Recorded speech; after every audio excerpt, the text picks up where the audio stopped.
Hey, I'm Sophia Miles, and this is the legend of the travelling TARDIS.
Hello and welcome, fellow Whovians, to the legend of the traveling TARDIS. I'm your host, Paparazzo Dave Chapman. Welcome. We've got a great show for you tonight. We got a very special panelist returning and a very special guest. So we've got some great stuff for you. Let's just kick it right off. Let's bring in our showrunner and producer extraordinaire, Mr. Christian Basil. Hello, everybody. Oh, what is... Got that Superman little thing going out there. Got it. Hey, folks, welcome to the Legend of the Traveling TARDIS. Hey, welcome back. Hey, yeah, we got some special guests tonight over here. We got Keith Bradbury from Who North America. Now, for those of you who may not be familiar with that story, you're going to be in for a surprise tonight. And if you've been looking to get Doctor Who merchandise, well, this is going to be one place to go find it. As well as sorry, as Dave has mentioned, we have a returning guest. You saw him a couple of weeks ago. It's Larry Van Mersbergen, and I hope I didn't butcher that. And you could better know him as the Doctor Who collector from TikTok and all of his social media. So got an exciting night for you tonight. And we're asking Whovians tonight to help other Whovians, because tonight we need you in helping to take care of our good friends over at Who North America, because they're one of the few Doctor Who shops in North America, and they are one of the biggest. And they've had a little bit of trouble coming up here, but I'll let Keith explain it for you and how you can help fellow Whovians take care of Whovians out there. So there we go. And also coming in, we've got, of course, Reverend Amagon. Tom, how you doing? Yeah, that audio thing is really... Andy, there we go. There you go, sir. Handsome Larry. Yes, I played Larry in what's that show I used to? Yeah, Solid Ground on YouTube. Yeah. No, I'm in the curious. secret location. You don't know where I am. Yeah, that's what I was about to say. I was like, things have changed behind you, Tom. He's straightened up. He's cleaned up. I don't have a clean T-shirt, so I'm wearing the shirt. Hey, you look fancy. Good, sir. Fancy, fancy. Only work for 3 days. Anyway. Well, less fancy then. All right. Hey, Raj. And yes, Keith answered your question earlier, but yes, we are in fact live, not taped. We are actually here. Are you sure? This is Memorex. Yeah, it is Memorex. So let's bring in our wonderful returning guest and panelist, the Who collector, Larry Van Mersbergen. Hello, everyone. Good to be back. Hey, Larry. Glad to have you here. Thank you. It's good to be here. Have you been doing anything interesting lately? Oh, just crazy. I mean, it's been just the search. My latest search was to find every German Doctor Who book, and I found them all. So it was. And I had to go to German eBay and create a German shipping address to get it forwarded here. So it was quite an adventure, but I got them all. So it was great. My goodness. What's your most fascinating piece of German merchandise that you got out there for Doctor Who? I will show that because they're all similar to this, but these were the books that came out in the late 80s, early 90s. So this is Death to the Daleks or Tod den Daleks, and Daleks in the German language. So yeah, these are very hard to find in the United States, obviously. So I couldn't find anybody selling them. Although I did get an offer from someone who wanted $150 for one book, and I'm like, that's crazy. So I went to German eBay and I got the whole set for significantly less. So all of these books plus the earlier books, there's only a few in the German language. There's a lot more in the French language, and I've got some in Turkish and in Portuguese and I think Dutch. So there's all over the world. Doctor Who is reaching, as well as this wonderful show reaching all over the world.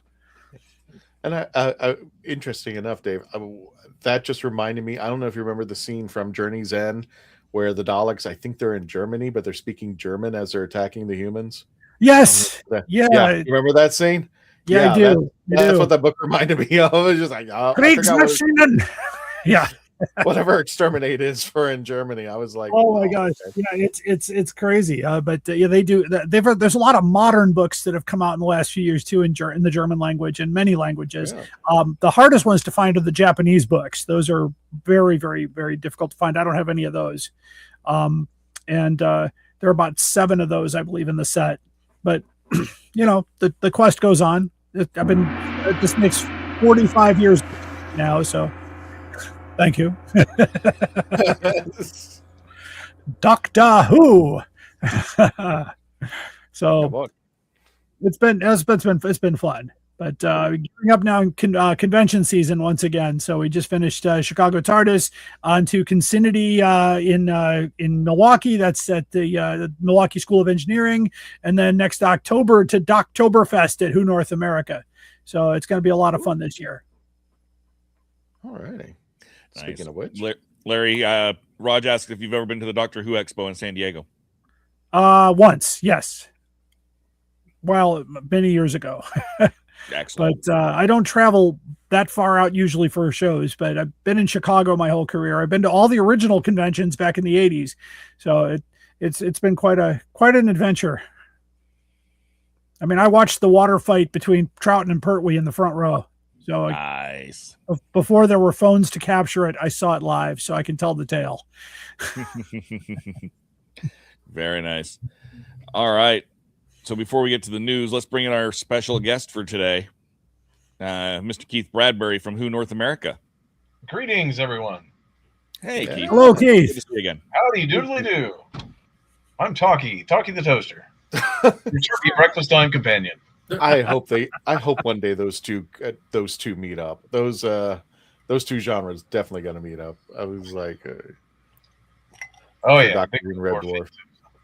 Yep. That's a Red Dwarf reference for those of you who didn't get it. So yeah, thank you all for having me here. I really appreciate it. So it's great to be here with you again. It's been a little while. I think it's probably been 2 years or so. At least, yeah, if not more. Yeah. So I haven't been there because I haven't been down to Gen Con in a couple of years, so I haven't even been to the store. There's a different shirt underneath. Wait a minute, how cold is it up there? How cold is it right now? Right now? Oh, yeah. Today it was probably in the 40s, but okay. We were really, really, really cold not too long ago. I mean, we had 2 weeks. We had a snowstorm hit that put about over a foot of snow down, and during that period for 2 weeks, I think we may have been lucky to have one person in every 2 to 3 days, just because it was so slow because of how bad the weather was. So, yeah, I feel that it's -20, and I spent an hour and a half shoveling today. Oh man! So and I'm probably gonna have to shovel again tonight because it was still, thankfully, not heavily snowing, but still snowing. How many inches have you gotten? It was somewhere up around my thigh. Call it a foot. Okay. Give or take. It was also blowing, so there was areas that were all the way up to my knee. Oh, dang! Once I got into it. Poor cat. Yeah, poor Canada. Honestly, Canada. it hasn't been that bad here for the last few weeks. We were due for it. The farmers are probably quite happy with the extra moisture, but it sucks here in the city because we got to shovel it all, and I got to do. I've got an older neighbor, so I do hers as well, and it's just takes a long time. Oh yeah, It's everything kinda in cool. Florida died. I mean, for I would say good like 75% of the foliage is gone, or it's turned brown, or it's gonna come back in a different. It was just, I think those 20-degree temperatures finally did it in, and of course Floridians are going like, oh, including myself, including present companies. It's like, yeah, Including the iguanas. Steaks. The rent is too high and the temperatures are too cold. So there you go. Mhm. Flash freeze some alligator steaks. Iguanas falling from the trees. Right. Yeah. In Miami, it's called breakfast. So anyway, All right. Well, speaking of breakfast, let's do a segue like Christian. Let's talk. Let's talk. What? Tom is just News? showing off his room again. Let's do some Who Knew News. Who Knew News? Okay. And we'll bring in Gadget, and we'll talk about that, and then we'll come back and talk about Who North America. Got it. Here's Who Knew All right. News.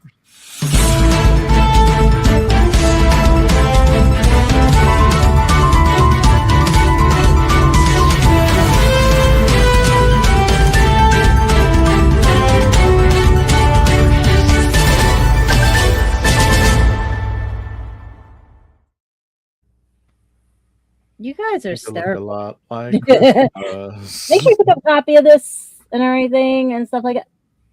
Okay, that was weird. You just saw that, right?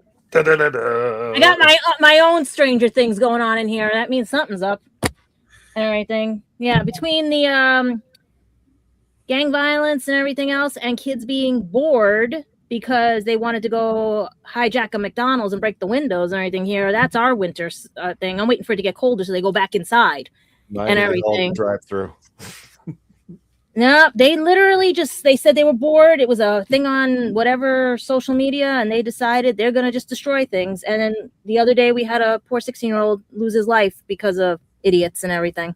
Oh. So, yeah, he was shot in the back and everything. So we have been having a lot of problems here, and I'm hoping it snows so it keeps them indoors again, because this time the parents have to be kept responsible. But what you said about the iguanas, it also is a delicacy in the Caribbean and everything for Haitian, as well as, I think, what's another culture down there? Because they call it the chicken of the chicken of what? Chicken. My cousins told me it was called chicken of the trees. That's what it is. Chicken of the trees. Yeah. And everything. But we have short news because you guys want birthdays, or just to say that there's no news? Well, man, there's news if there's birthdays. So there we go. Let's do the birthdays, especially with our favorite. Well, the doctor that started it all, Christopher Eggleston. He's a advocate for drama rights and everything, because, like I said in my last news story, he was upset because not a lot of working class kids are going into drama and everything, and the arts are dying and stuff. So he's an advocate for that. He turned 62 years old. Actually, he turns tomorrow. Is it 62 or 63? Yeah, 62. And everything. And basically, we're hoping to hear more about the audio dramas from Big Finish with him, because so far I've heard that everyone's loving them, him and Billy working together on them. And I would suggest you pick up your copies right away and stuff. But let's see what happens in the future, because right now with this AI on, we don't know if it's going to change up anything with audio dramas and stuff because of the wilderness years. Let's see what happens. But we do have some heroes to talk about. If you guys remember from when you were a kid, the greatest American superhero and everything, who kept losing his book with the instructions manual, William Catt turns 75 years old. And most of you might remember him from Carrie or Perry Mason later in years, or House 4. If any of you remember that right now, I think was he working on something right now? I forgot if he's... It helps. I don't even remember the first three houses. So I'm just like, okay. The last TV thing he did was Numbers. And the last movie he did was in 2022, Pursuit. And that's it for now. But you can catch him at any of the conventions and everything. And we were just talking about that. There's a rumor going around that there might be a reboot for The Greatest American Superhero, but I can't see it. Plus, there's a thing about the theme song that it really wasn't a hit until it aired on here and people were requesting it. It was like one of those one-hit wonders. Mm-hmm. So that's an interesting on that. It's on trying to remember what show I was watching. It's one of those rock anthems that they would talk about, the one-hit wonder shows. And it's up there with Friends, as well as many other theme songs that you would never think would become popular songs and everything. And where we have the bridge with David Tennant leading into this lovely actress right here, because he was in her genre of movies. We have our own Bonnie Wright, who played with let's see, was it every movie? I think it was from movie 2 through 7. We finally get to see her as Ginny Weasley of the great Harry Potter fame and everything, which is now being rebooted. Do you guys know what official channel it's being? Is it Netflix or is it? I thought it was HBO. HBO. HBO is going to be rebooting it. Yeah. And people are already a little upset with the story changes and everything, but what can you do? It's the times.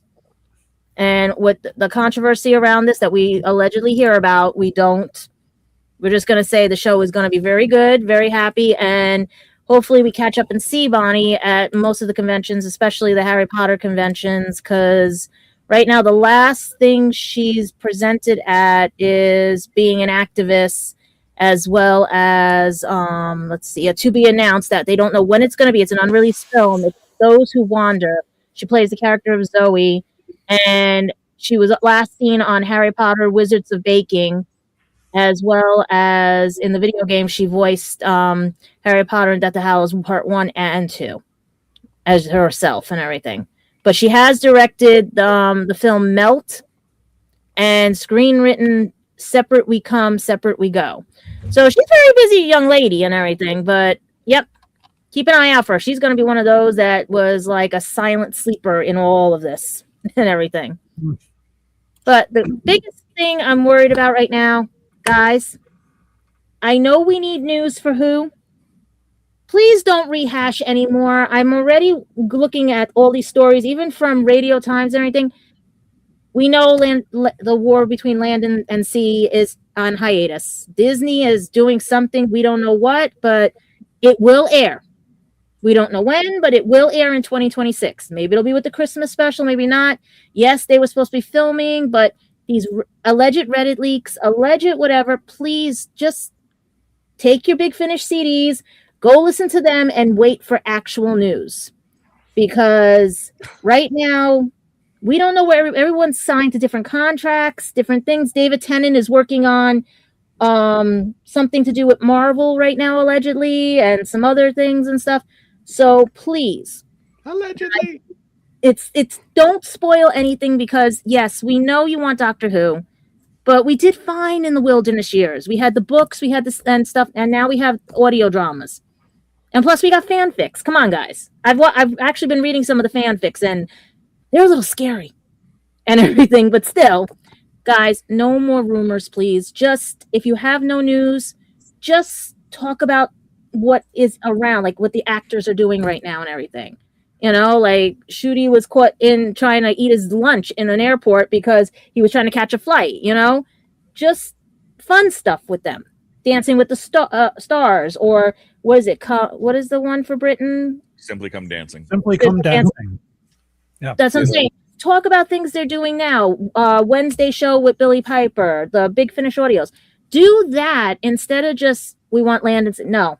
Don't even cheat the system, because I think there's a reason that why it's being checked for Disney right now, because they just merged with Hulu. They also have to look at guidelines, and there was a lot of sensitive stuff in that might not play well here.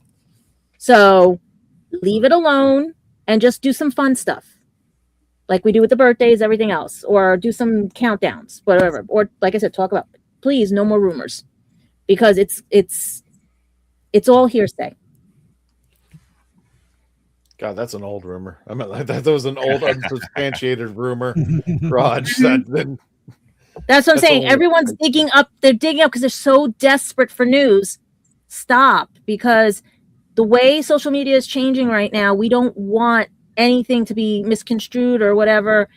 We don't want someone to get flagged because someone put something on because they wanted something to just fill a space. Just, you know what? Go old vaudeville stuff. Just do whatever you have to do, but don't make up anything and don't rehash anything. Just let people know we're still waiting. It's going to be easier said than done because people want to get the clicks and the ratings, so they're going to say something. They're going to say a rumor that they. It's not worth it. No, I got two friends. I would just say to the audience, double check everything. Don't take anything. We're going to try our best to make sure that what we ever put out there is best. And if it's a rumor, it's going to be something that, it was substantiated by either the social media, BBC or exactly. Yeah. So we're going to try our best. We're human. We're going to probably mess up a few things, but we're not going to try to lead you astray if we can help it. And that's why we want to be honest with you guys as the fans, because you got us to over 100K, and we don't want to lose you guys because one little thing topples it, because maybe the series wants a break. Everyone needs a break. That might pull my pants down. Or that might add 100K. I don't know. Hey, I got friends that are almost at 1 million. It's a risk. You never know what that one hit's going to be. But please, guys, just bear with it. There's reasons for everything. I may know some of the reasons, which I'm not allowed to say, but just bear with me. When I tell you something, just, you can take it with a grain of salt. You could do whatever, but just bear with me, because I know we want content, and we can give you the silliest content ever. We even have our sister show, and especially now that they're going to be at MegaCon. Do you want to mention that now, Christian, or do you want to, because you've got the Dapper Danielle going to be there as well, and I was hoping she'd meet up with you guys.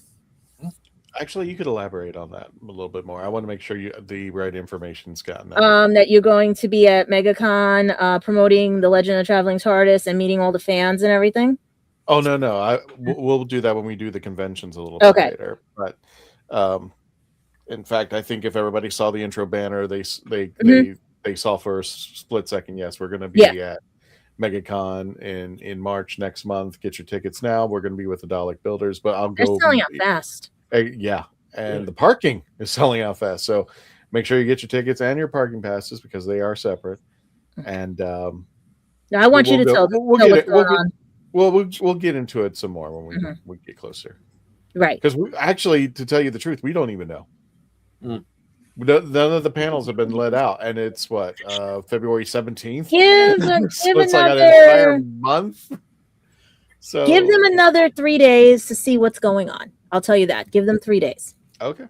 Give them 3 days. Give them a week. I'll give them until the end. You want to give them the week? Okay, give them a week so they can finalize something. Until the end of February, and then after that, I'm just like, guys, you really are putting this up. Oh no, there's a reason too with MegaCon, but like I said, you've got your connections, I got my connections, but I would give them 3 to 7 days. Got it. Because you're gonna love the announcements that are coming.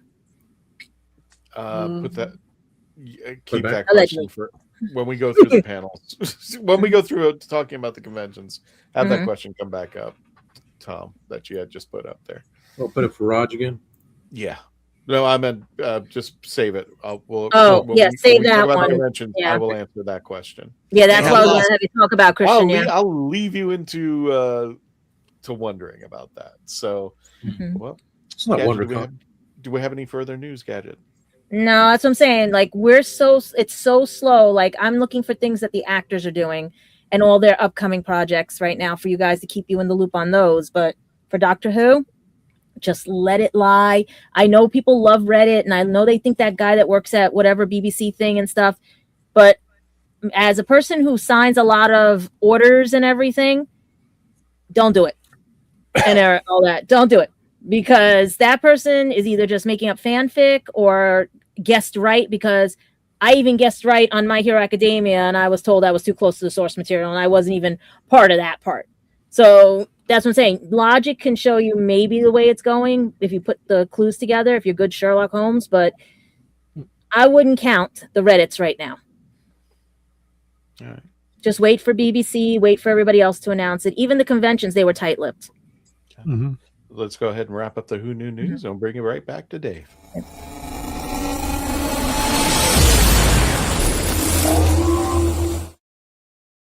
Excellent. Welcome back, everybody, to the Legend of the Traveling TARDIS. Kristen, are we doing commercials today? Yeah, if you want to do commercials, let's go ahead and run Let's it do through. commercials now, and we can come back and not be interrupted. And we'll talk to Keith about Who North America when we return to the Legend of the Traveling TARDIS. Sounds good. I didn't listen to that voicemail. I'll tear open that letter you sent. Don't you tell your friends I want you back. I gotta leave you now unread, because you've already said those words that switch my heart to dead from loving you. So you'll stay ghosted and I'll stay focused. I'm so enclosed. The spell stays unspoken. A dark silhouette of a marked man, and I'm broken. Right down. I didn't listen to that voicemail. A TikTok that story you sent. Don't you reel me in to get me back. I'm gonna leave you now. I'm author Mark Muncy. And I'm author Erica Lance. And this is Eerie Travels.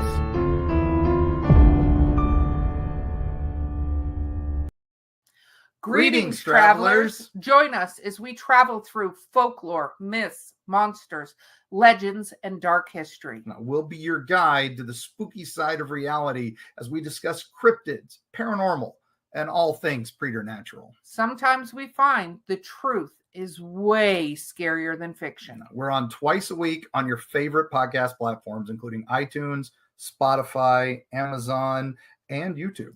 We have amazing guests from all of the areas of the strange and unusual, including witnesses, investigators, and more. Yeah, with Erica's curiosity and ridiculous array of pop culture and true crime knowledge. And Mark's decades of experience diving into folklore and the legends with the truth that's behind them. Yeah, so join us, travelers, as we take you to the edge of reality, and we'll see you on the other side.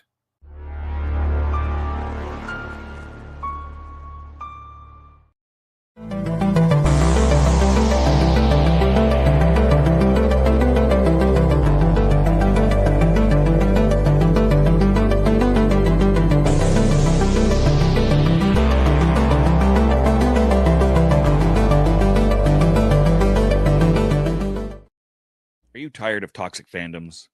Do you wish we could go back to being happy? So do we. We created the Happiness Patrol to get away from all of the toxicity in fandoms, in life, and so we decided we wanted to do a show about something that makes us happy. And in the first season, that something is Star Wars. So join myself, Cameron, Scott, Jessica, and Melanie on Happiness Patrol at youtube.com/@happinesspatrolshow.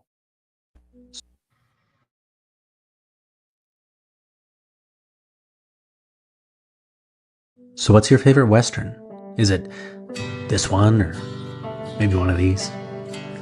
Is it a revisionist Western, an anti-Western, or maybe it's an all-time classic?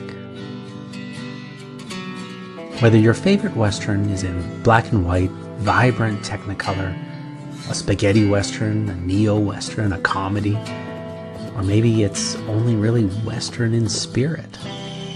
Whatever it is, this is the podcast dedicated to determining the top 100 Westerns of all time.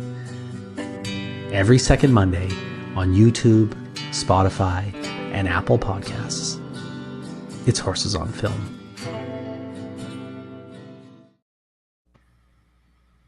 And I think we are back. Welcome, everybody, to the Legend of the Traveling TARDIS. Thank you for that. Horses on Film. We just dropped Day of the Outlaw yesterday, so you can check that out on Horses on Film. It's been a ton of fun exploring these new westerns. So if you want to try something new, that's not just Doctor Who. We love our Doctor Who, but we don't have anything new. So, while you're looking for other things, why not take a look at us talking about Westerns, and maybe you'll be inspired to watch something that we're working on. Anywho, let's talk Who North America. We gotta let's just bring up the sign here, because it's a beautiful sign. We got whoops, that wasn't what I meant. Oh. Take that down. I do like the fact that of all the pictures of you, Keith, this is the one that Faith picked at random. Yeah. I don't know if you found that one. Hundreds of photos. This is the one Faith said we'll use on the thumbnail. So I appreciate that in some weird way. So that's there we what go. I meant. There it is. The beautiful billboard size sign. It's huge. You can get your picture taken in front of it.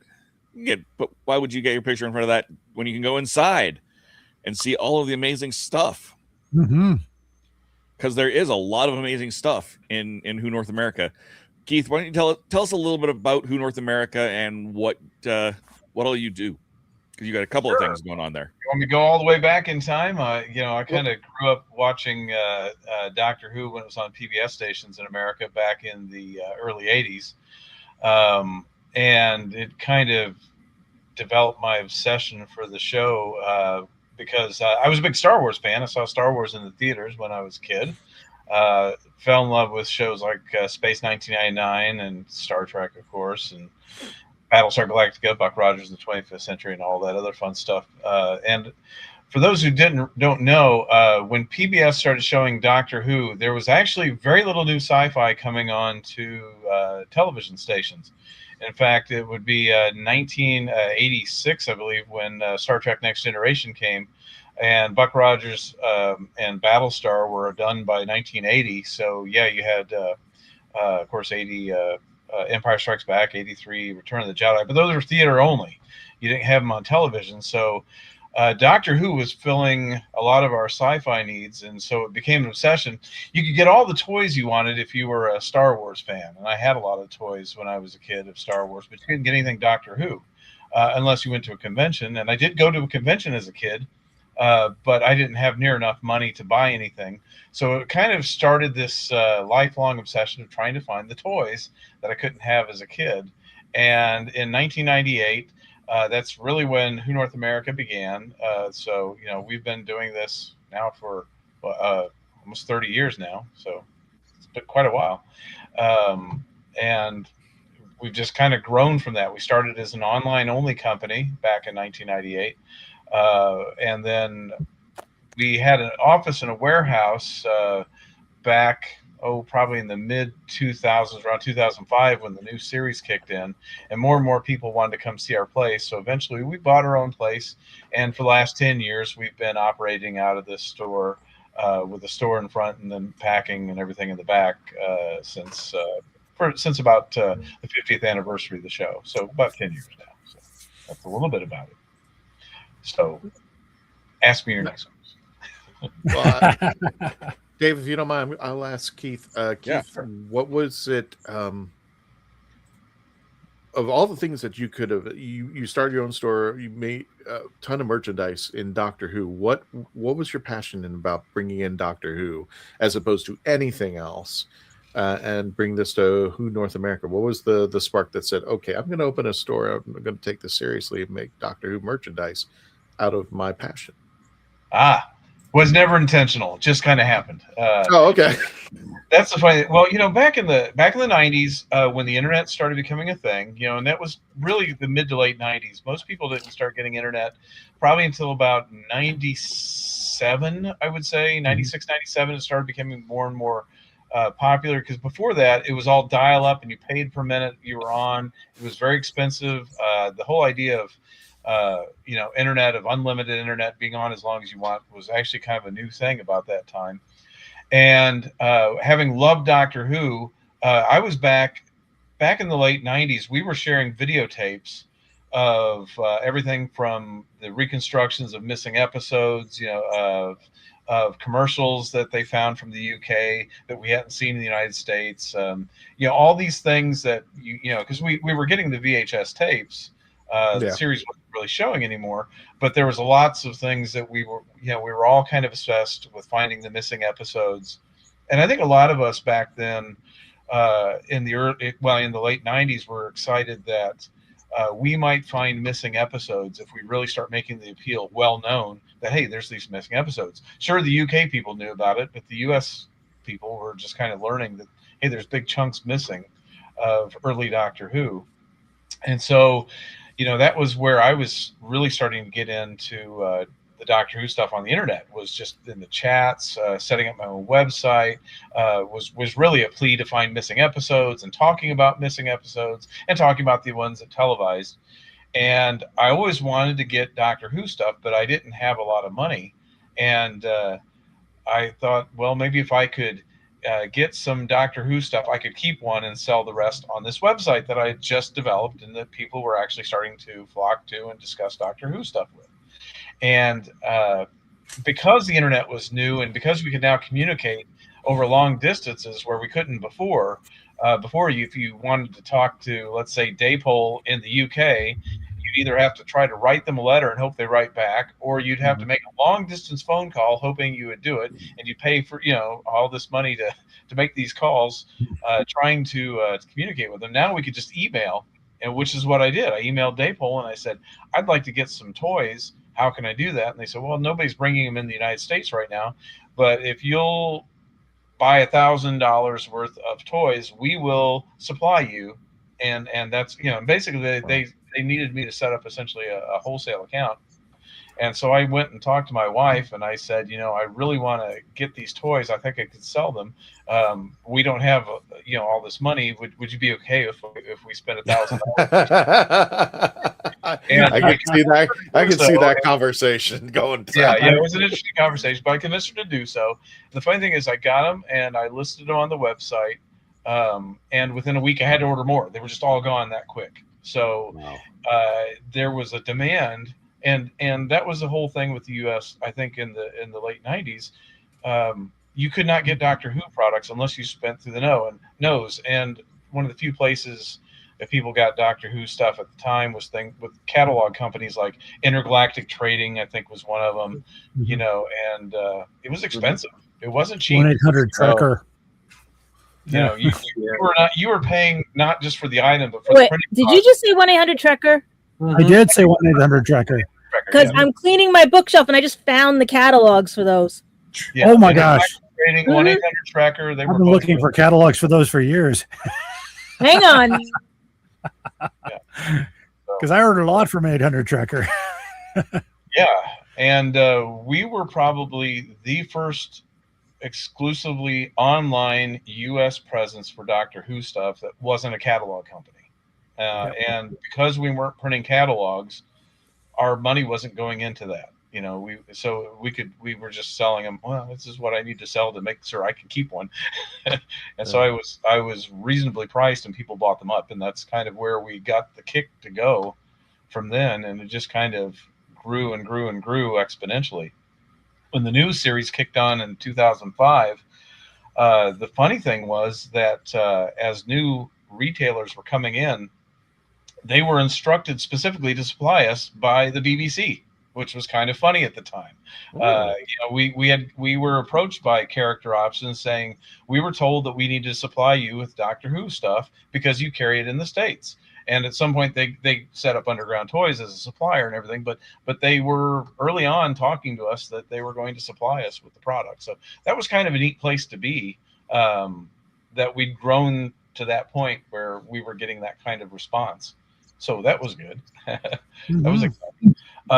Like I said, I had a lot of Star Wars toys as a kid, didn't have any Doctor Who stuff. So it was one of those things where I just kind of always wanted to get the things I couldn't get when I was a kid. And it's nice now that as the store has grown, one of the big things was to kind of expand the museum section and put everything on display. So it's part of the store. Nothing sits in my house. It's all here where people can see it, or it's in boxes where they can't see it, but it's in back, and because I've run out of display space. So I've got a lot of things I've never been able to put out on display, but it's just boxed up. And unfortunately, I've forgotten half of what it is probably. So it's a lot of stuff back there. So. I've got to ask, what was the first, if you remember, what was the first piece of merchandise you sold from your store? Do you remember? Yeah, the first thing I would have ever sold on our website were extra Cornerstone trading cards because I had gone to the comic book stores and I'd bought boxes. I basically, if they had a box of the Cornerstone trading cards, I'd buy them and I'd be going through them and I'd make a set and then I keep a set for myself and have extra sets. And then I started putting them up on the website because I had extra cards and people started buying my sets that I didn't need. And from there, after people were going that route, I went into a comic book store and I said, you don't happen to have any old Doctor Who comic books, do you? And they said, oh, yeah, we got them in a box in the back. Nobody ever asked for these things. We'll sell you the whole lot. So I got that whole box of those and I sold them on the website, too. And that's really where it began, was with a few things like that. And then Daypole. And also we started with Big Finish back in the Bernice Summerfield days. So when they did their very first ones like Just War and Birthright and all those early ones before they had the Doctor Who license, we were there in the early days with that. Also picked up the BBB audios. So all before the license, before Big Finish got the Doctor Who license, we were carrying a lot of those tangential and fan productions like BBB as well. I know Aqua Gennaro watches were a big one that we picked up early on.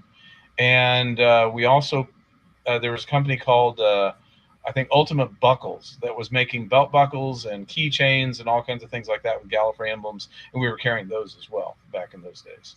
So, you know, we're you know, like I said, we started in 1998. We're actually older than Incorporated eBay. eBay Incorporated later. We were in business when Amazon was just a bookstore. So that's wow. That's how far we go back. I mean, we're an early day online retailer. You know, when it was really new. So we're kind of proud of that fact that we are that old. So kind of cool. Next question. Go for it. Do you have anything out of curiosity here? Do you have anything from Master Replicas? From Master Replicas, yeah. Like the statues and such, and all. Just in general, because I know they've got a Doctor Who Battle in Time reproduction set coming out. Okay. The old card game. Okay. Yeah, I do not have. I don't think I've got anything much from Master Replicas right now. I've got like when the Eagle Moss stuff. I think they took over the Eagle Moss stuff, right? Yeah, I think so. Yeah. Most everything I've got is Eagle Moss. There's a few things that are Master Replica from that line, but you know, very little at this point. So, I guess they've got the new the old game reintroduction set coming out here in March. Oh, okay. So that might be something worth checking out because that's awesome. Yeah, I'll definitely check that out. And then they're apparently coming out with new stuff going forward as well, which is going to be kind of interesting. Yeah, sounds good. I tried to get in touch with them myself, and I didn't have a whole lot of luck. They're not used to dealing with gaming media. Yeah. And,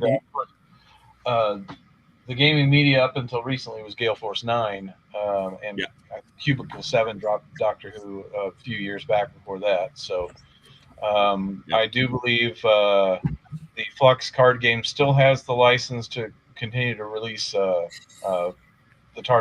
Flux cards, but that's really just about it right now. There's not a lot of. The Flux game got one more printing. I don't think they're doing any more after that. Right. They did a fairly large printing before, but I think the license is not going to be renewed on that because they did it through. I think they did it in conjunction with Gale Force 9, kind of co-produced it under the Gale Force 9 license. Okay. Yeah, like I said, Gale Force 9 has dropped Doctor Who now. So yeah, and Cubicle 7 wasn't sure if they were going to be continuing with it or not. Last I talked to them, but that was about a year ago. Yeah. So like I said, Gale Force 9 dropped. Gale Force 9, for those who don't know, was doing a series of games. In fact, I've got a few of them here.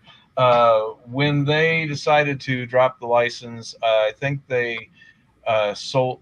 Usually, what happens when somebody drops the license, they're given the manufacturer is given a date by which they have to get rid of everything. If they don't get rid of it that date, they have to destroy whatever's left. And so I think someone in the UK purchased some of it, but we got everything that we could get a hold of in the United States market. So we've got everything. And the games that came out, one of the more popular ones is the Don't Blink board game. So that's one. We do have lots of copies of this. So if you're looking for this one, we do have it. Game.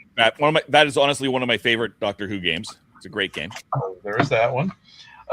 They also did a game called Nemesis. So this is another one that they've done where you get to kind of play as the enemy of the Doctor. So for people who are wanting kind of that opportunity, what's the board game version? Like, how is it set up? The board? How's the? It is similar to the Battles in Time, where it is like that, not as a board. Is it like Magic the Gathering or Trivial Pursuit? No, it's more like the Villainous series. If you ever played any of the Villainous games, it's not a straight card game, but it's not a straight board game either. And of course, they did do. This is one of the big ones, Time of the Daleks. And we've got a couple of promotional pictures you can pop up there if you want to show them what those look like.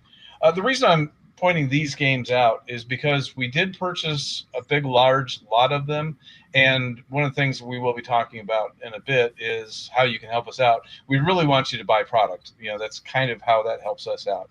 I don't feel comfortable just saying, hey, let's start a GoFundMe and just donate money. I really want you to buy stuff from us because we are a retailer, and that feels good for us when you buy stuff from us because we like that when you do that.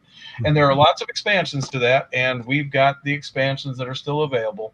One of them is out of print. I know a lot of people probably will wonder, what about the one that had the David Tennant figure? That one is out of print. Last time I checked on eBay, one of those went for $125. So these other ones that we've got that are still in print, they're about $20. So you can get these a lot cheaper while they're still available. But if you're wanting to expand your game, you can get all of them except the one that has David Tennant right now, because that one kind of got. Wonder why it's sold out. It sold out some time. Well, it had sold out some time ago, and then they were talking like they were going to reprint it for a while, but then I think things just didn't go well, and they decided not to go through with it. But like I said, there's lots of fun expansion ones. This one has the 13th Doctor is also in the new one, but it also has the 8th Doctor, which is a nice reason to pick this one up, even though, hey, you've already got the 13th in the new one. If you've got the older set, you didn't get the 13th Doctor, so that's why that one has 3 as opposed to 2 in it. And then, of course, there's the fun River, Amy, Clara, and Rory set too. So there's lots of nice expansion sets to that.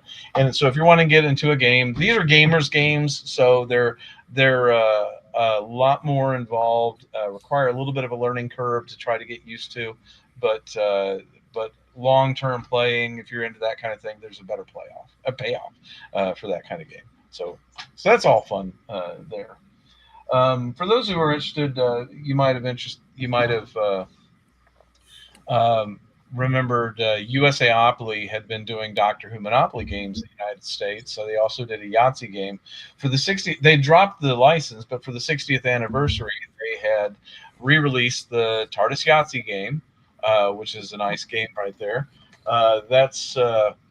They were testing the market to see if demand had returned enough to do another Yahtzee.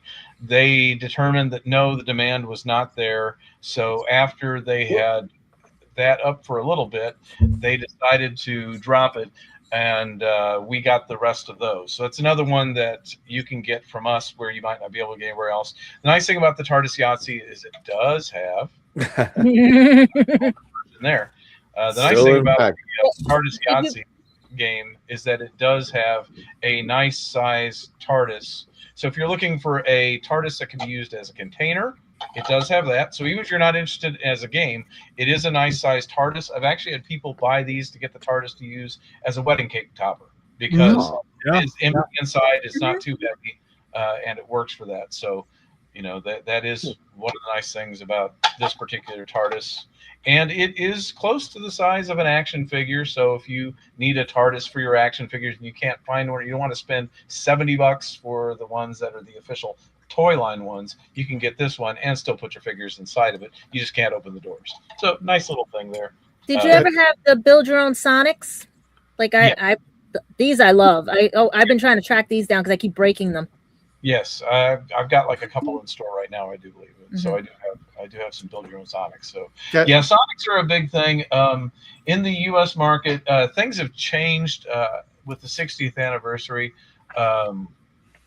I don't want to say definitively what happened, but from what I gather, and this is pure speculation from based on communications I've had with the different manufacturers, that when Disney came on board, the worldwide market pretty much had to get out or renew a license that they renegotiated some with Disney if it has anything to do with the new series. Right before the 60th anniversary, Crystal Carvings contacted us and said they had to get out by October. So they had to get rid of everything, and that's how we ended up with like the crystal carving TARDISes, the crystal Daleks, and all that other fun stuff from that. Which, if Larry remembers from that Doctoberfest, they delivered like right the day before Doctoberfest, and my whole back of my was just full of boxes, just tons and tons of stuff that they dropped. I remember that. And we threw everything to try to get through there because they just said we had to get rid of it, and so we made a deal with them to obtain all that. I think character was probably grandfathered in for the UK market because they cannot supply wholesale to the US market any longer. We can't get a hold of anything from character, even though releasing things, and most everything they're doing anymore is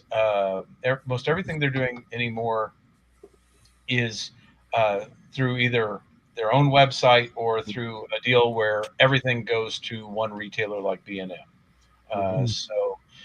Because I think the toy market, guessing here, was left open if Disney chose to do something with Hasbro, but they did not, of course. So that's my guess on things. Again, I don't want to say these things definitively. It's one of these things where when you're in the thing, you're seeing like what's going on, and I was told by someone in the UK that there's a possibility that the toy license was going to go to someone else, and I'm putting two and two together. Of course, we didn't want to talk rumors, but things did change on the 60th anniversary because of distribution, at least worldwide.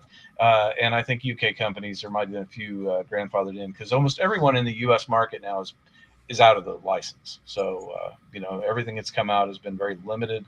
Does anybody know, was there a Hallmark release this year? I didn't see one.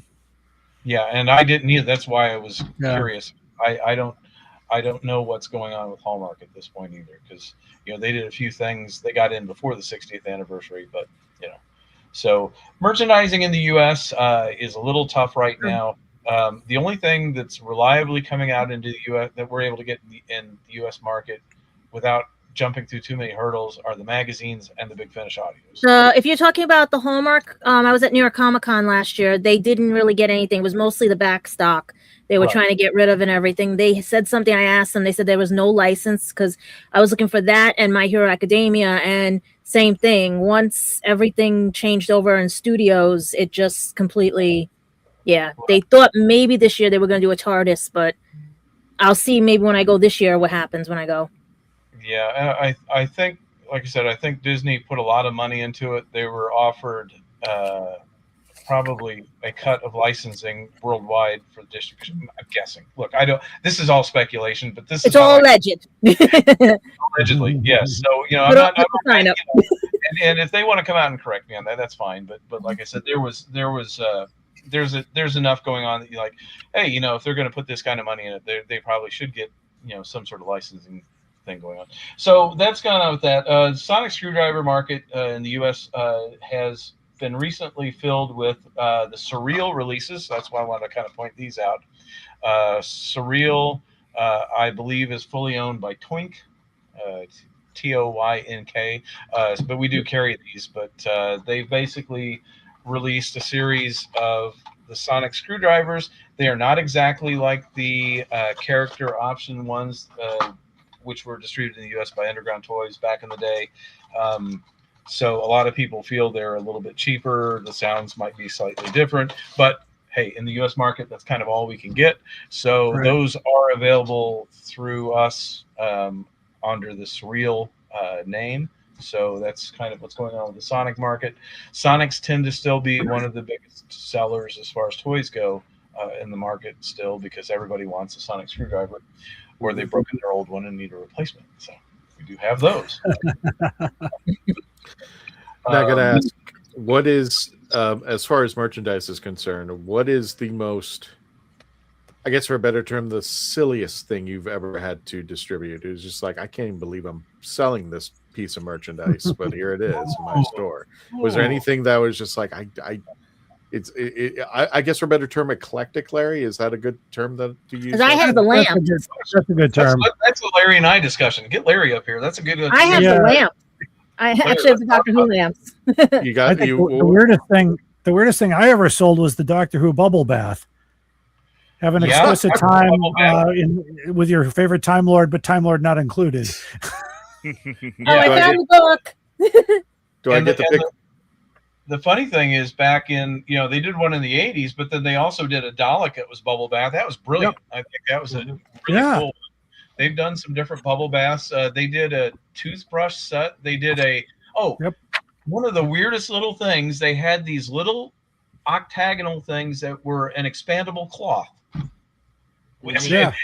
And it had a little paper thing, TARDIS, and so it's like a little expandable cloth, and that was an oddball thing. I mean, that's really strange. One of the funny things is recently I got a hold of Canine plushes, and I saw, Canine plushes. I know what those are. Those were distributed by Diamond. They had these little talking Canine plushes. When I got them in, they were not these little Canine plushes. These were Canine doorstops, and they were this big.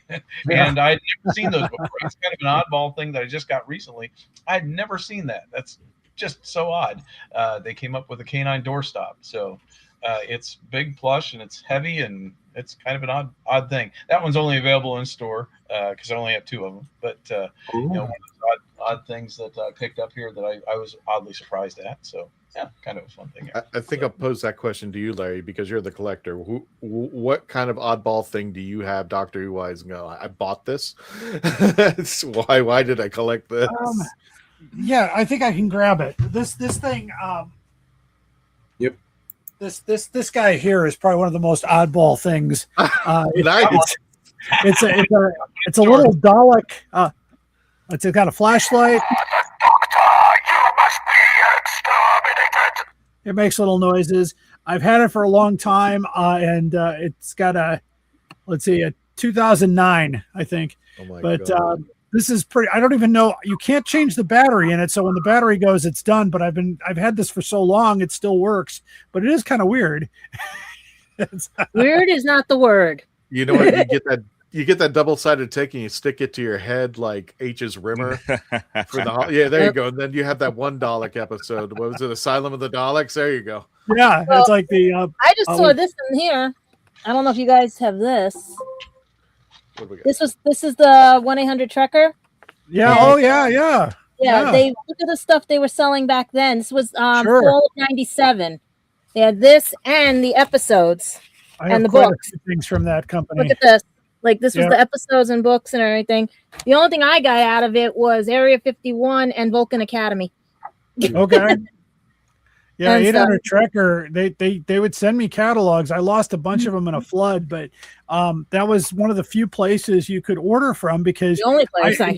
In the 80s, I tried to order stuff from Doctor Who magazine, and they would send it back to me saying, "Sorry, we can't help you." And it was. I mean, I'm sure Keith went through the same thing. I know when I had my shop in the 80s, importing stuff was next to impossible before the internet.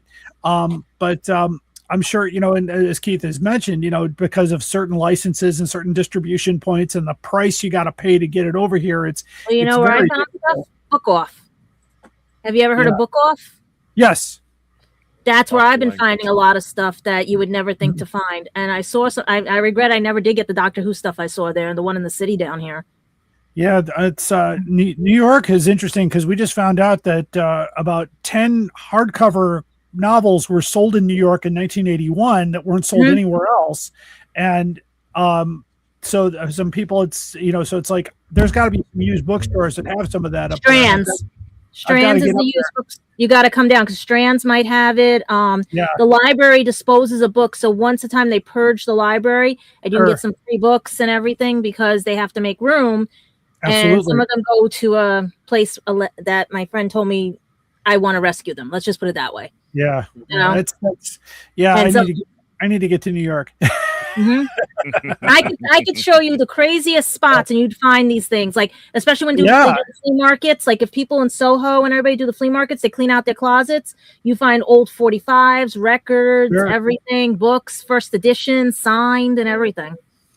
Yeah, because I'm just down. I've got all the hardcovers except for 2, and those 2 were sold in New York in 1981. So if I could find them, they might be in the flea market, the Brooklyn Flea. They might be at Brooklyn Flea, or they might be at.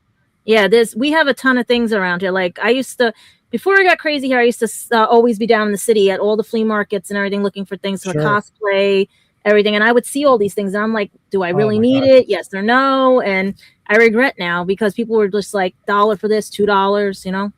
Yep. Nobody knew what they had. That's how to do it. What's Keith got there? What do you got there, Keith? What in the world? Oh, yeah. Is that the Rubik's Cube? Egg cup.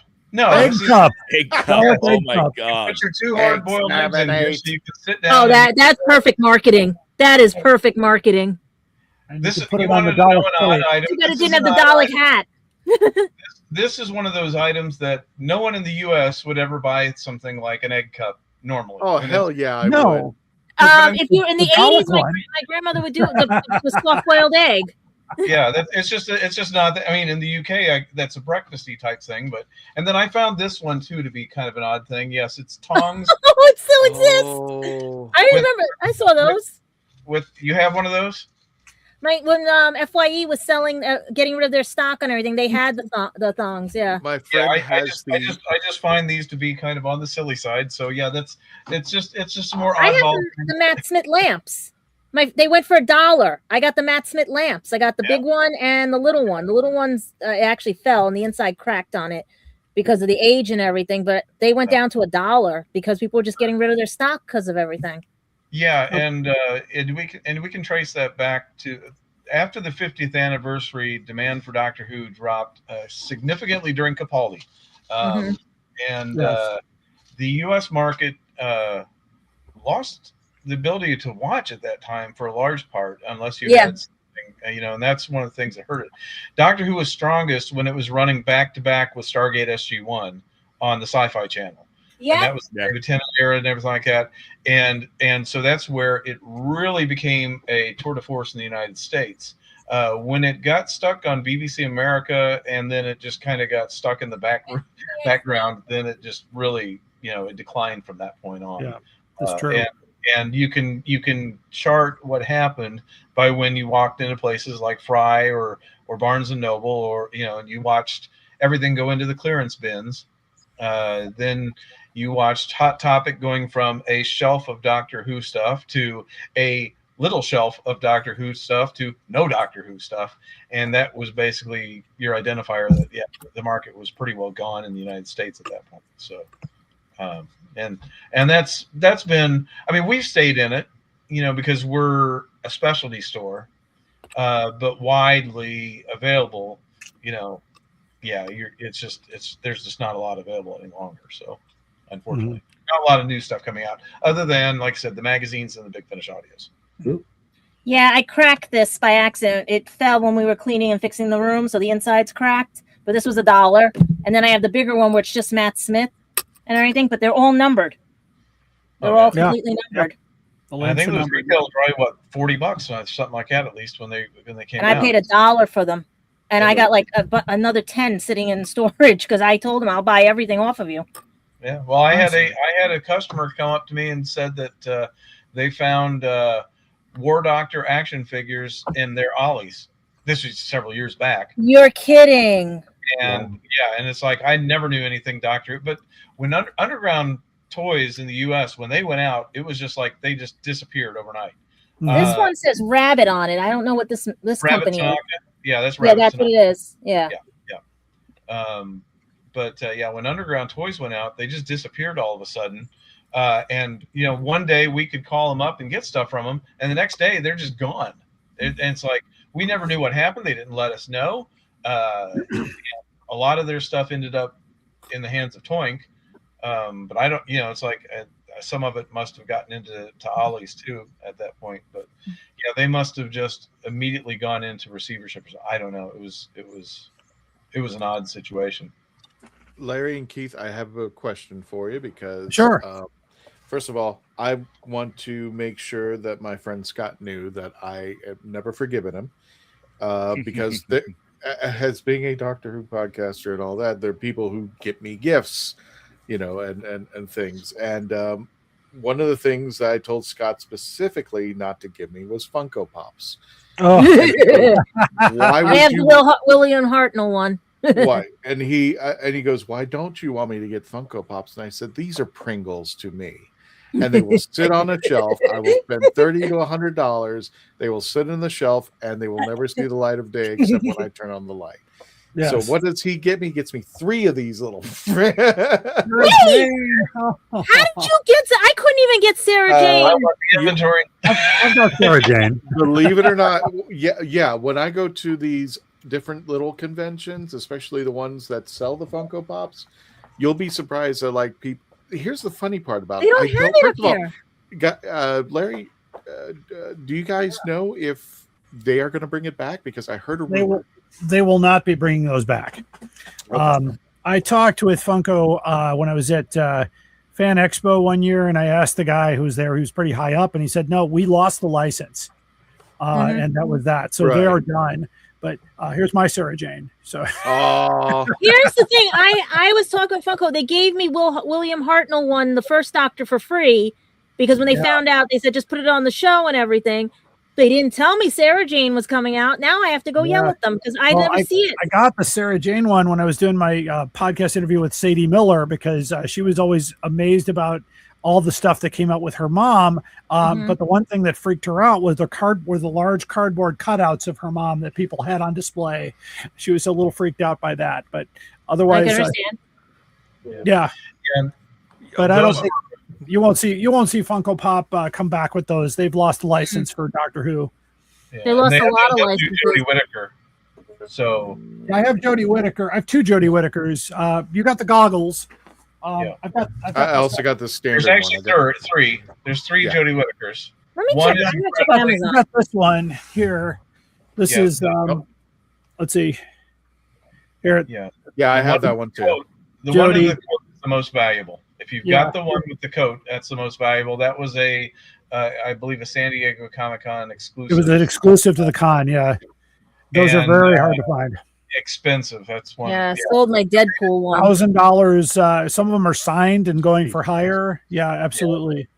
But David Tennant's is going for $68.50 on Amazon, and the War Doctor's going for $40 on Amazon. I don't think you understand. I would love to pull out all the. And there's an empty box one that's going for $36. It's holding up my shelf together right now. It's actually a reverse. I got War Doctor. I know I've got that one. Yeah. Here's John Hurt. Yeah, his is going for $39.99. They have 2 left in stock. And the other one, there was Ninth Doctor is going for $54.50. And there's one that has it's an empty box right there. That empty box underneath Eccleston's one is going for $36.99. I don't know what's in that box. It's a surprise. I know. Mystery box. It's a mystery box. But the one with the teeth is going for $14. Yeah, that's a Jodie Whittaker one, and those, unfortunately, there's no real demand. Oh, in Pond. Well, you can probably find them too at Five Below. I noticed you can find them there because they throw them. Ross and all them. They're just like getting rid of them. Oh, there's even a Cyberman. A lot of times at those big Fan Expo conventions or C2E2, there are tons of Funko Pop dealers. They've got walls of them, and if you're patient, you can find. I found a Tom Baker for like $20 last year. Oh, I just closed it. It was going for $54 on here. Yeah. So I mean, they're they're out there. You just have to look. This was 10 at MegaCon because the Funko Pop people are trying to push the Doctor Who out because nobody's buying them. Right. But if you find that rare collector, it's like this one for $10. And I said, I guarantee you I could probably a good get one. something better in there. I love the goggles one. You guys got to come up to Anime NYC and New York Comic Con because they have all Doctor Who things, and it's hysterical what I find because I'll hit each booth and you'll see the fake ones and you'll see the real ones and everything. Because last year they were pushing the K-pop Demon Hunters, but if you went to the other booths, they said $3 for a Funko, and this Funko one of the guys sold for $150. Wow, yeah. Because nobody wants to carry it anymore. My friend for the comic book store, The Layer, got rid of all his Funkos. He said he was even the other one, the Tubi or Orbi one that came with it, or the other. They do take up a lot of real estate. They're the boxes. If you have all those boxes, and a lot of dealers don't want to mess with those anymore. But they're collectors love finding them and finding the popular ones and the rare ones. It's just a lot of fun. I just didn't know Sarah Jane was out. Otherwise, how fast. Now I got to go look. Yeah, I pray I get the book sold enough that I can buy one of those. Yeah, conventions. I have fewer than 10 for sale in store right now. So I don't have any Funko Pops left hardly at all. I have fewer than 10. So yeah, they've all been bought out. The only ones I've got, I think, left are things like the Pating and maybe the standard Jodie Whittaker. I might have a couple of them left, but they're pretty much all gone. God. So Keith, shut up, because if you don't give me a good deal, I'll save your store just by the Funko Pops alone. There you go. Here's we're one of the things we were going to talk about was the whole situation with why things are kind of tough for us right now, which I know that was one of the things we were going to discuss. Yeah. Back about 2 summers ago, our sewer line at our shop collapsed. Now we own our building here. We purchased it. And what happened was when they ran the old cast iron pipe, they went up and down over electrical, which they shouldn't have. But there's big electrical under the building, and it wasn't sloped out. So there were areas of it where water was sitting in it for a while, and over years, that it collapsed. And as a result, basically it filled with gravel and everything, whatever's under the substructure here. And when I had a guy, a really good plumbing guy come in and look at it, he was like, there is no way to get to the old bathroom through the sewer line. It is collapsed. It's done wrong. It shouldn't have gone through this way. The electrical's going through there. And so what they did is they figured a way to run into a different area. We lost one bathroom, added another bathroom, and then had to redo the entire, basically cut through all the concrete and redo the sewer line into the building as a result. That entire project and the remodel that took place because of it was in excess of $50,000. But I had already and it was had to be done, but I already scheduled in a roof repair that year, which was somewhere in the neighborhood of $14,000 because we had a leaky roof. And I had to get that taken care of as well. So it put us behind in excess of $60,000, which to cover it, we put on our home equity. I basically had a home equity line, and so it was against our house. And then we continued to try to run business normally while trying to pay that down. Well, the home equity line, the bank told us it's coming into an expiration at May of this year. And we said, well, can we get an extension? Can we get it opened again? And they looked at the amount of debt we had, and they looked at our income, and they said, no, your debt to income ratio is too high because we are carrying essentially, again, that right now. And you don't want to do GoFundMe. Yeah, we don't want to do GoFund. I mean, we could if we had, but it's like I really feel like we've got product. If people just buy something from us, that would really just help out by just buying some extra product from us. There's some things that like the games that we pointed out that if you buy some of those, that will definitely help us. Our website is whona.com. Also, we've got some other things like Dalek sets that if you buy these are actually on our front page. You go whona.com. I was looking at that, yeah. Homepage. There's some classic Daleks that are nice sets that would love to, I've got a lot of these. So these would be great to get if you like classic Daleks. There's also a new series Dalek pack that's really cool. It's got a regular kind of the bronze Dalek, and then it's got another one with some coloration to it, kind of a darker color. So, these, if you like Daleks, I think Daleks are cool. They're one of my favorite things from Doctor Who is Daleks. I mean, you can't go wrong with Daleks. You ever looking for a gift from somebody, you don't know what to get them, just get them a Dalek, because that's Daleks are great. Daleks are TARDIS. Daleks are great. Wait, you have the crystal ones on there too, the etched ones, right? Yeah, there are crystal TARDISes with doctors in them. We've still got some of those. David Tennant now is sold out. Fourth Doctor will probably be the next one to sell out. I know there's not as many of those as there was. So if you're wanting to get that, Jodie Whittaker's have sold out. So if you're wanting to get those before they're all gone, grab one. I was going to show you, if you're looking for a small TARDIS, we've got a lot of these. These came out a few years ago. Some people look for TARDISes to put in games, like if they're doing role-playing games and the miniatures and that sort of thing.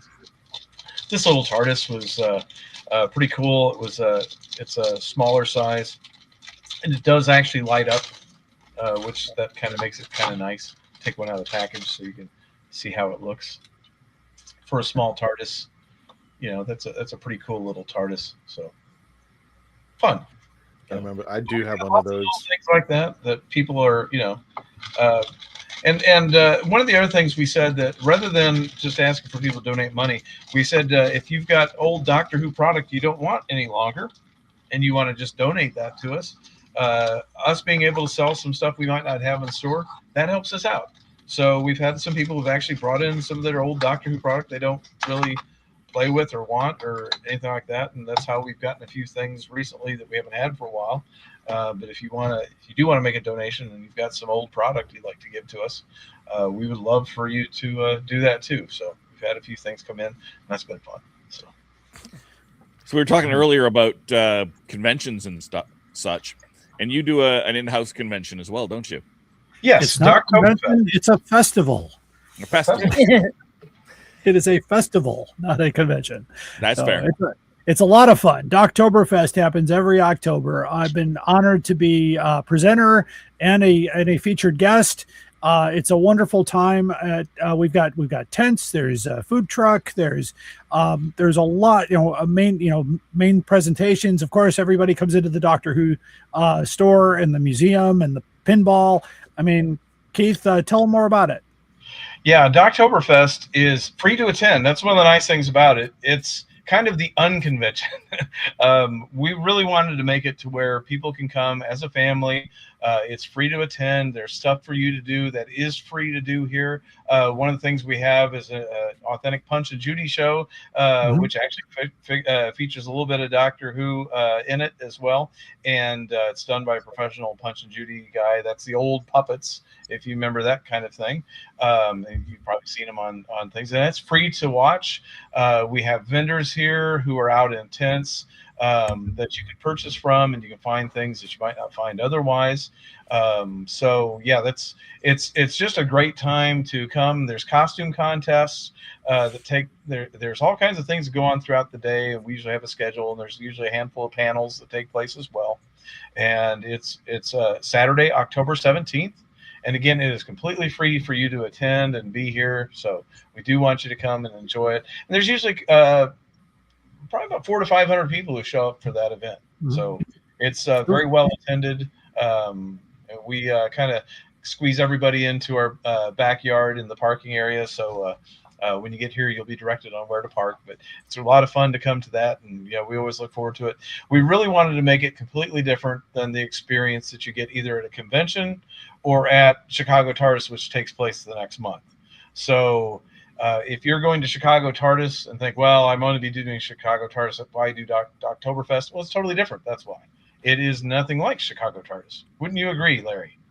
Completely. It's a lot of fun. I think last year we had the most people at Doctoberfest. I just saw crowds of people coming through. I mean, I had a full house for my I did Doctor Who Toys and Games from 64 to the present day, and I had a lot of people in that room for the first presentation was heavy, the second one was a little bit less, but still it was a lot of fun. Talked to a lot of people who came because they saw me on TikTok promoting it and said, hey, I know you from TikTok and I wanted to come down and check this out.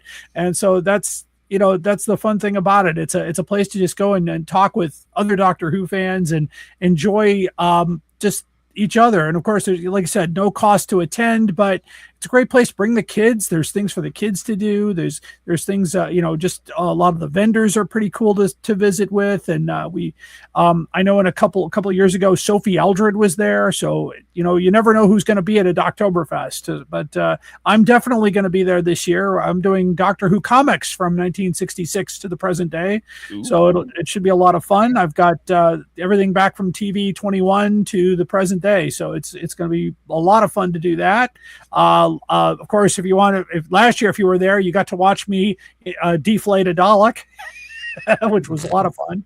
But it's a good time, and we definitely have, the museum is fun to look at. I love walking through Keith's store. It's just, it's like a kid in a candy store for me. So it's just, it was a lot of fun to do, and you should come down, and check it out. Take a look. It's free. Come on down. No, because I'll never leave, and I'll probably pick up a part-time job while I'm there. So you'll be sweeping the floor at night. I know, it was awful. Yeah, exactly. Last time I was there was horrible, in the best sort of way. Really? Because it's like, I want this, I want this, I want this, I want this, I want this. I'm going to put this back because I can't. Nope. And he doesn't have any shopping carts, which is also a problem. Oh, we're allowed wagons at New York Comic Con. Up at the front desk and went. No, you come with me because I'm allowed an ADA cart. Oh, hey, there you go. So I have actually a wagon that comes with me, so all my stuff goes in there. That's the problem. And there's, of course, there's a Dalek at the front door that greets you. So it's a really great experience to walk into the store. I've been down there so many times in the last few years. I mean, we filmed, I was part of a documentary that was filming down there. I was interviewed for a DVD, and of course, Doctoberfest here and there. It's just a lot of fun to go down there. And Keith's a great guy. I've known him for many years now. Just a lot of fun.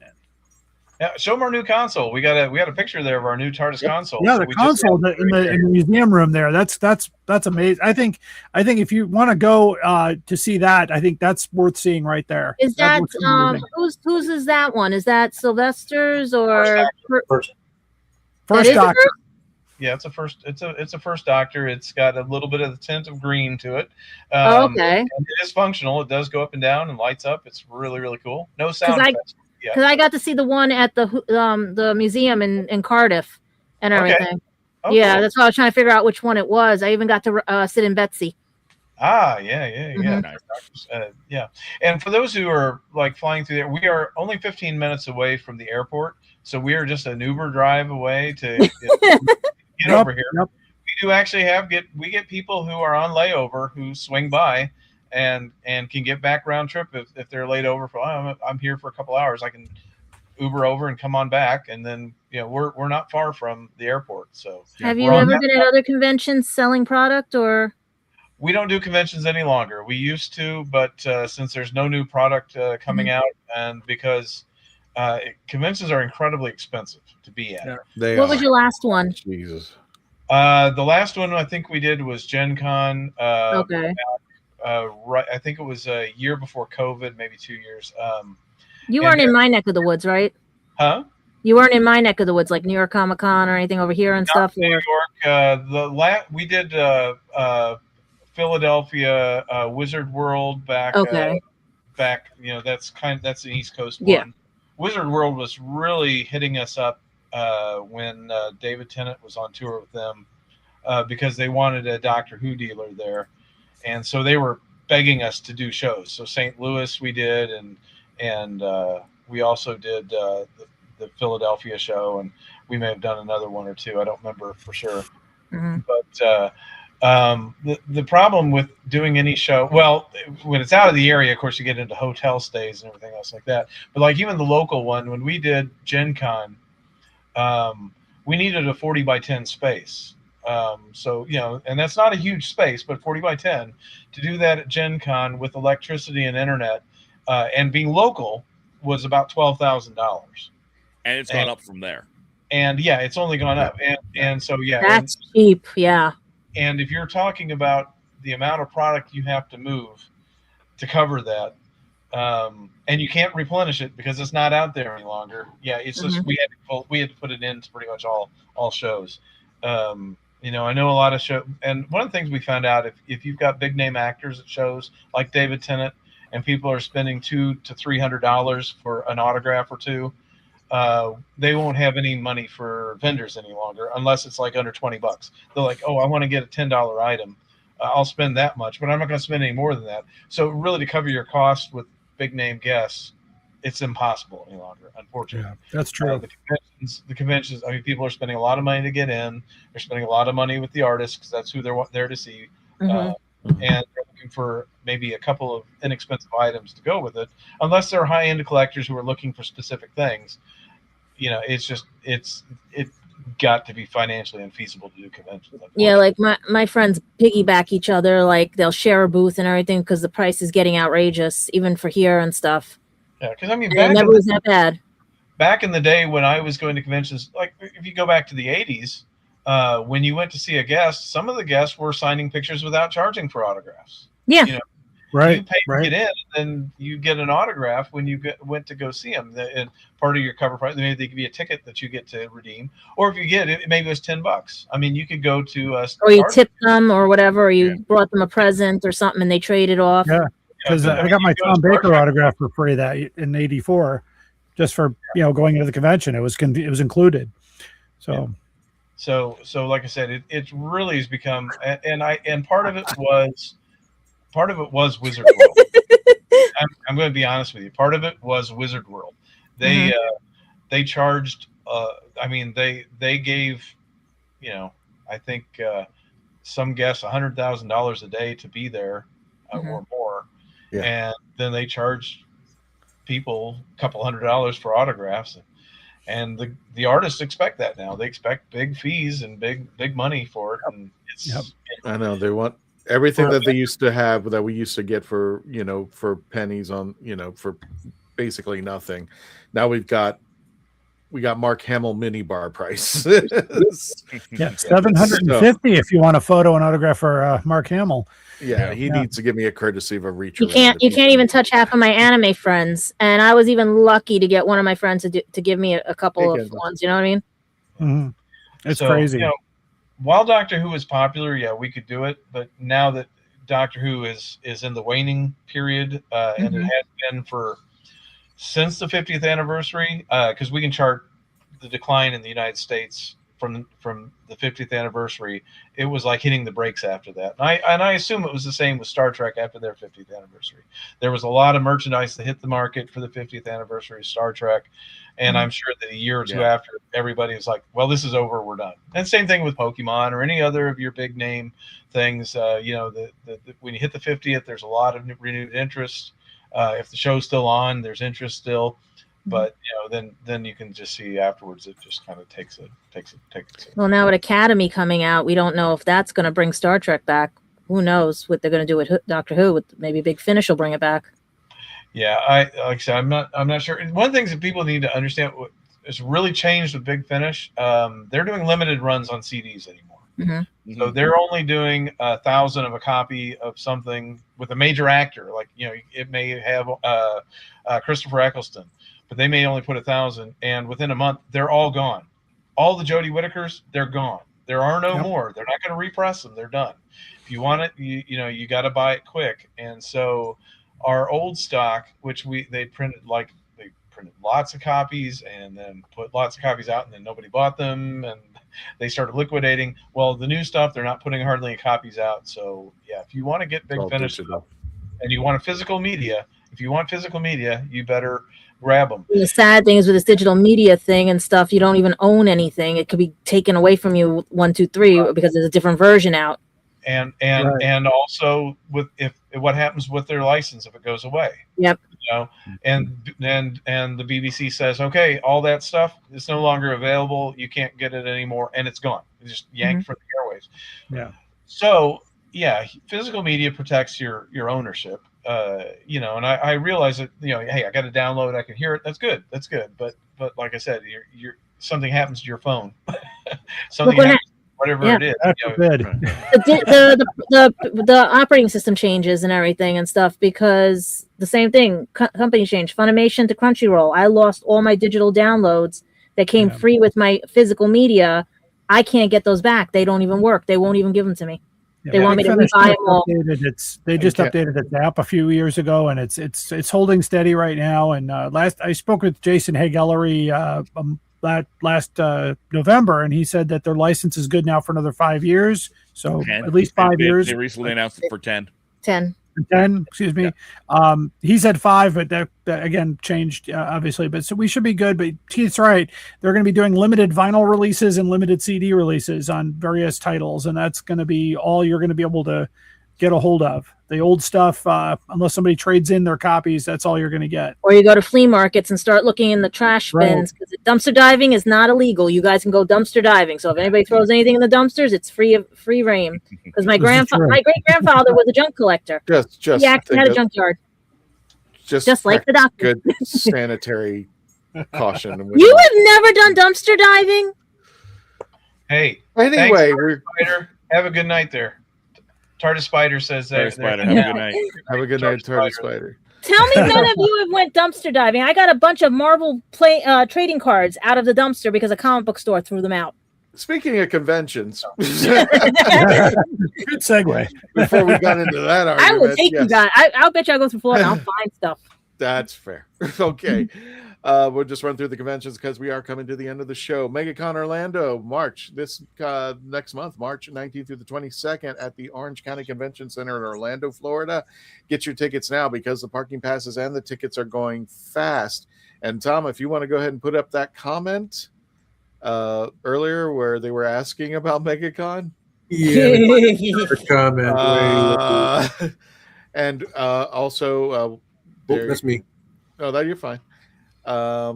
While Tom's pulling up that comment, I just want to let you know that the Dalek Builders and the Legend of the Traveling TARDIS will be together there. The TARDISes will be there with all the Daleks. If you have it set up like that and have everybody hold the TARDIS, those will be cool shots. I don't know how it's going to be set up. I mean, we're literally at the mercy of where MegaCon tells us to go. Yeah. Raj, do they have Doctor Who guests for MegaCon? No. No. No, well, here's the thing. There is one guest, if you want to count him, it's going to be James Masters, who played Captain Jack Hart from Torchwood. Other than that, nobody even comes close. Nobody's actually been on the show that's going to be there. I mean, they have celebrities like Alec Baldwin. Scheduling conflicts right now. Well, I mean, they were all hoping that Jodie Whittaker would come back, but we will be together with the Daleks of Florida over at MegaCon. Again, get your tickets now. You can just do a search for MegaCon Orlando. Also, in June, we will be at Space Coast Comic-Con, June 20th through the 21st. It's going to be taking place at the Wickham Park Community Center. Just get your tickets now. You can scan that thing, but if you're watching on your phone, make sure, by the way, make sure you get hard copies of Big Finish because you can't have people sign your phone. Well, you do, but that's going to act weird. But go get your Space Coast tickets now at spacecoastcomiccon.com. Again, all these are subject to change without notice, but we should be scheduled to be going out over there. And the final one, Ancient City Con, September 25th to the 27th. Taking place at Ancient World Golf Village Renaissance Resort, ancientcity.com. I can never say this right. ancientcitycon.com. Get your tickets now at the website. Again, September 25th through the 27th, and the Dalek Builders and our team over at the Traveling TARDIS will be there again.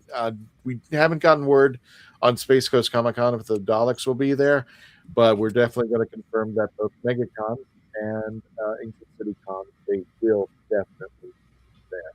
And again, folks, thank you for listening to us. Well, actually, in this particular case, viewing us, we managed to cross 3,100,000. So we are steadily moving up over there. And of course, if you've been paying attention, for those of you who've been paying attention to the subscriptions, 109,000. Mm-hmm.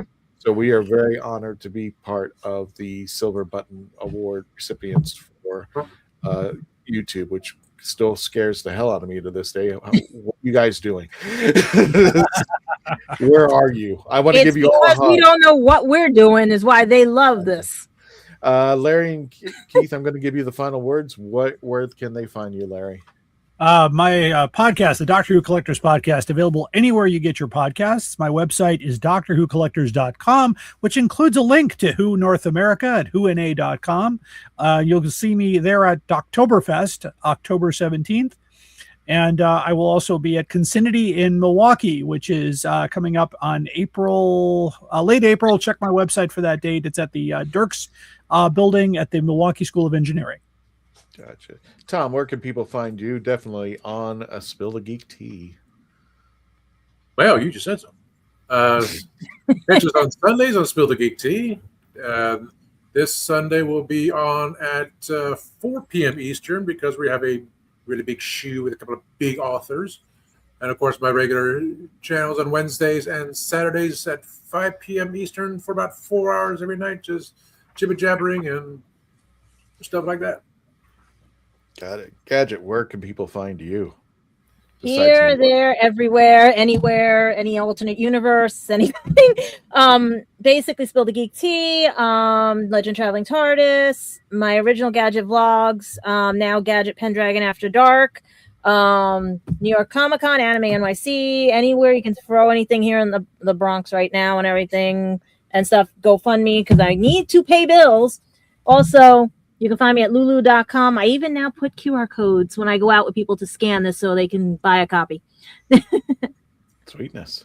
Yeah. And Dave, I got to say this correctly because I actually forgot the second part of horses, and I said a word, and I said not horses on film. And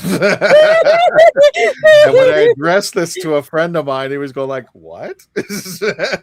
So I'm putting the horses on film. Horses on film. YouTube.com/horses on film. There's an R and an S in there. Oh, there's definitely an R. There's definitely an R.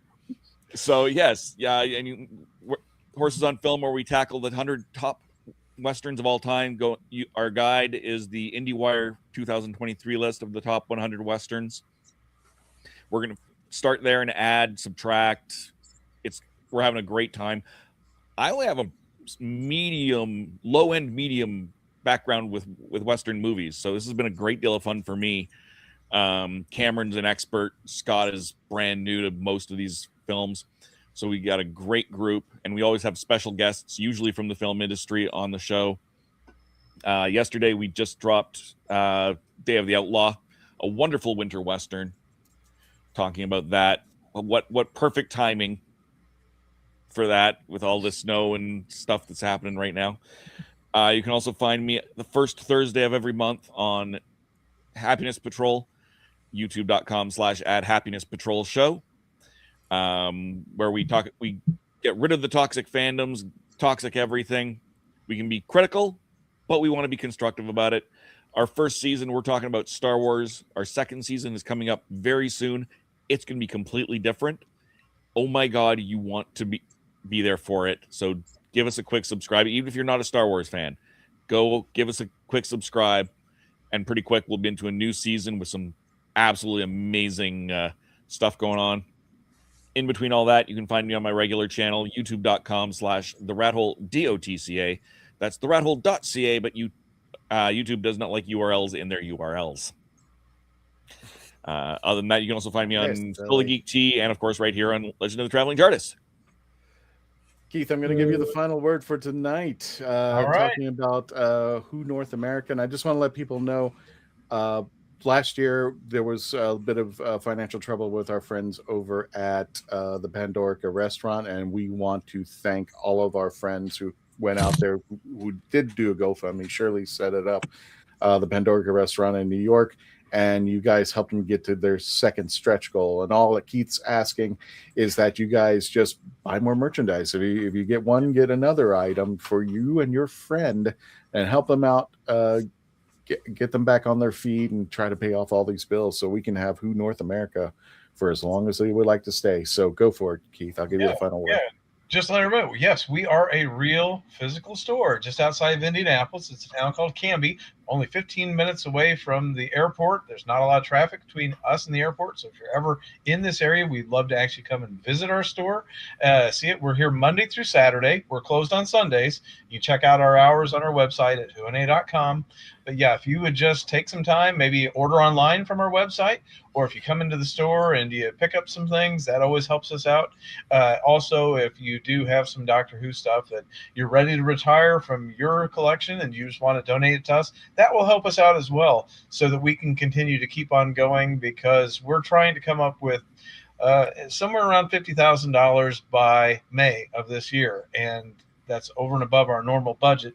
So it's a lot of money we're trying to raise, but we do have product to help us along the way, and we want you to just buy something from us. That's all. Keith, I want your Funko Pops. I'll save the store. I'll save the store on that alone. So everybody, thank you for joining us again. We'll have another episode next week. We don't know what it is just as yet. And don't forget our conventions. Come visit us and the Daleks of Florida. In the meantime, everybody, Larry, you've done it once before, and Keith, I invite you to do it. Every episode, we say goodnight to Simon. So if you could lead us in a count of 1, 2, 3, just say goodnight, Simon. Everybody in the chats, hit Simon up. Just say goodnight, Simon. We'd really appreciate that. So Keith, Larry, 1, 2, 3. Everybody say goodnight, Simon. Good night. Good night, Simon. Good night, Simon. And Tony, take us out.